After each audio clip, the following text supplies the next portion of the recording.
કેમ છો વડોદરા અને પાદરા? હર હર મહાદેવ. આપણે જે વિડીયો ઉતારેલો, જે આપણા જાસપુર મંદિરનો, જે શંકર ભગવાનનો વિડીયો ઉતારેલો, એના પછી વડોદરાના ઘણા ભાઈઓ આવેલા અને બહેનો પણ આવેલા, એ લોકોએ પણ વિડીયો ઉતારેલો. આપણા વિડીયોના માધ્યમથી જે મંદિરનું આ રિનોવેશન થયું છે, તો તમે દેખી શકો છો, બહુ જ ખતરનાક માઇન્ડ બ્લોઈંગ થયું છે. અને કહેવાય છે ને કે જાસપુર ગામની અંદર સાક્ષાત મહાદેવ આવી ગયા હોય એવું પણ લાગે છે. અને લોકેશન એટલું જોવો છો કે આજુબાજુ એટલું મસ્ત છે.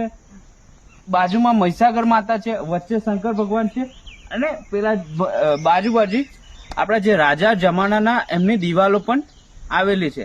અને તમે જોવો છો કે મંદિરનું રિનોવેશન એટલું બહુ જોરદાર થયું છે ને, તો મિત્રો દર્શન કરવા જરૂર પધારજો જાસપુર ગામની અંદર.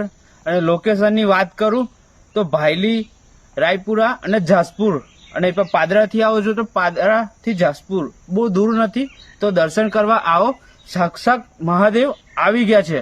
તો બોલો હર હર મહાદેવ.